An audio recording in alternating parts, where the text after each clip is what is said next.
The Lord bless you, dear heart dwellers, with peace and discernment. Well, an interesting topic came up today. My heart has been aching for our enemies. Basically, the three covens that I'm aware of, there's probably more, but right here in the area, there are three covens. And I'm just concerned for them. I have a real soft spot in my heart for them, that where they're headed is a terrible, terrible place. And I believe it's a grace that the Lord gave me. Last night I was praying for one elderly woman specifically, really hoping that somehow God would get through to her how much He loves her. Even with all the abominations she's done, He still loves her very much. And I don't know what turned her against God. I have no idea. But it couldn't have been something about Him. It had to be some misconception of who He is. It had to be something evil that was blamed on Him, or a weakness that man had in sin in the name of Christ, which is ridiculous because that doesn't belong to Christ. Sin does not belong to Him. Love, compassion belongs to Him, but not sin. But so many people have been wounded by sin, even in the church. And as a result of that, they end up coming against the Lord in Satanism. John Ramirez, for instance, who wrote several books, he tried to find the Lord in a church, but the pastor walked right by him and hugged everyone else but didn't touch him, and it broke his heart. And that was the end for him. And Satan came and offered himself as the father that he never had, because of course his father was brutal and an alcoholic.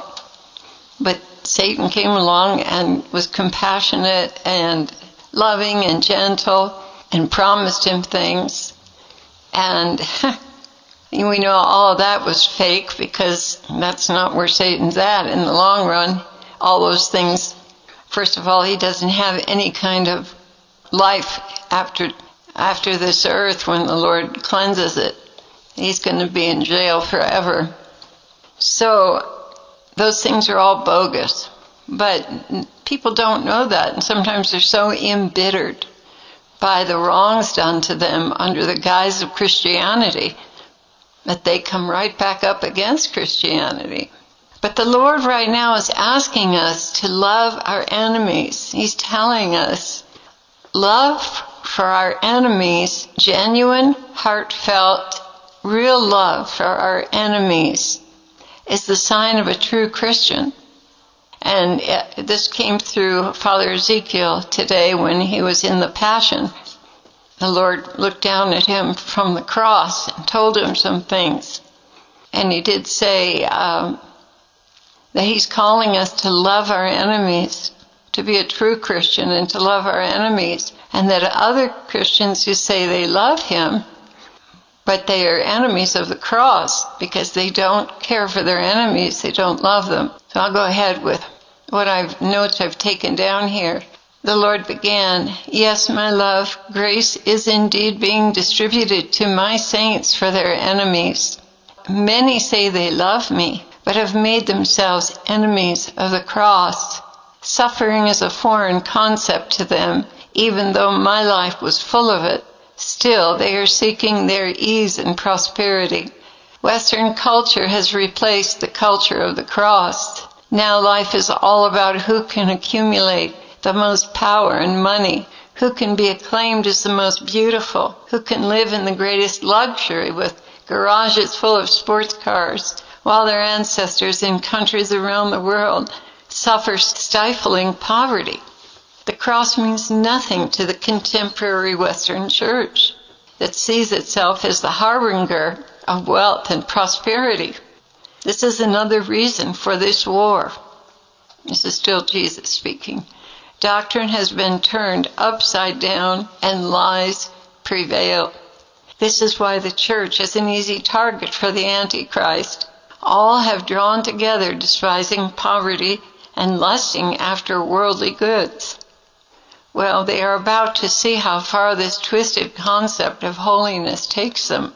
My people, where did you get the concept of prosperity ruling in this world? Certainly not from my life. Those in the Bible that people looked up to were corrupted to the core, murdering infants, enslaving even the elderly, extracting their livelihoods for their opulence. And you admire and emulate these? I made it so very clear in my Gospels that those who coveted worldly honors, money, and power would die a wretched death with worms feeding on their luxuries and eating away at their brains. And yet you follow their example of oppressing the poor, the widow, and the alien, and keeping for yourselves the hard-won sustenance and wages that barely covered their needs. The ones I'm looking for to be taken in the rapture are loving, just, and concerned with my concerns, the poor, the oppressed, the little ones. They are busy attending to their needs as much as is humanly possible. They care nothing for the trappings of luxury and status symbols others dream of having. Rather, they find it hard to sleep at night if they are forced by circumstances to pass by one needy soul. My church is going to be holy and pure. No longer will clerics lust after ornate trappings and cathedrals. Rather, they will see the poorest beggar walk in the door as their greatest asset. Be not conformed to this age. Do not follow the ways of the powerful, for when I come, the entire system will be topsy-turvy. Lord, I don't understand. You once showed to me a most elaborate and costly vestment that would be worn by a pope someday. I don't see how that can happen and the church still be holy according to what you are saying now. Jesus replied, "This is a very good point, but you will notice that those who I choose have absolutely no longing for such finery. It is totally against their concept of holiness." And I answered him, "Lord, all I want to do day and night is sit here and take down your words. I am so in love with you. And I am in love with you for the very same reasons. Yet you will see the justice in this at the very final end. Claire, beloved, poverty will not exist any longer.